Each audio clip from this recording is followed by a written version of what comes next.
Good evening friends. आज दिन 13 मई 2026 भारतीय हेक्साकॉम लिमिटेड ने अपने Q4 FY26 के रिजल्ट्स अनाउंस कर दिए हैं। टोटल इनकम निकल के आई है 2491.3 करोड़, जो कि पास्ट क्वार्टर में थी 2397.3 crore and in last year for the same quarter it was 2336.8 crore. Total income figures में हमें क्वार्टर ऑन क्वार्टर 3.92% की इंक्रीमेंट, जबकि वाई ऑन वाई बेसिस 6.61% की इंक्रीमेंट नजर आती है।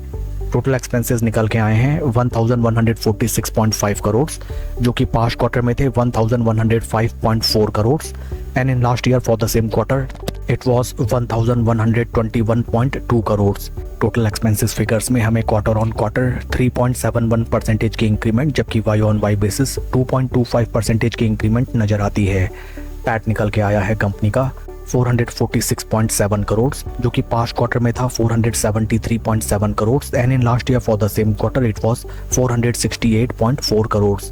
पैट फिगर्स में हमें क्वार्टर ऑन क्वार्टर 5.7% का डेंट, जबकि वाई ऑन वाई बेसिस 4.63% की डी ग्रोथ नजर आती है। ईपीएस निकल के आया है 8 रुपये 93 पैसा फॉर द क्वार्टर, जो कि पास्ट क्वार्टर में था 9 रुपये 47 पैसा and in last year for the same quarter it was 9 रुपये 37 पैसा। ओवरऑल अगर हम कंपनी के Q4 रिजल्ट्स को देखें, sequential quarter on quarter and Y on Y basis below the expected growth नजर आया है in top line sales and revenue figures. In addition to that PAT figures में both sequential quarter on quarter and Y on Y basis हमें degrowth नजर आई है। Along with Q4 results company ने dividend भी announce किया है for its investors. Dividend details को अगर हम रिफर करें, डिविडेंड ऑफ ₹18 पर equity share has been declared as dividend by the board of directors. आइए अब हम चलते हैं शेयर के टेक्निकल चार्ट पैटर्न की तरफ। This is weekly time frame, जहां पे हमें नजर आता है दैट स्टॉक में टाइम कंसोलिडेशन के साथ for a longer time duration consolidation नजर आता है। इन टेक्निकल टर्म्स स्टॉक अपने 20 एंड 50 वीक मूविंग एवरेजेस के नीचे ट्रेड करता हुआ नजर आता है।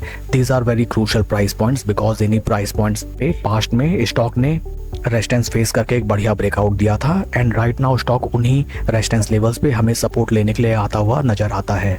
For making a fresh position in this stock हमें एक क्लियर ट्रेंड के इमर्ज होने का वेट करना चाहिए, समथिंग लाइक दैट कि स्टॉक में एक राउंडिंग बेस फॉर्मेशन या फिर डब्ल्यू पैटर्न बनते हुए जब हमें ब्रेकआउट नजर आए, then at the time of retracement near around 20 week moving averages followed by 50 week moving averages इस स्टॉक में स्लो एंड स्टडी पोजीशन बना के हम बेहतरीन रिटर्न्स जनरेट कर सकते हैं।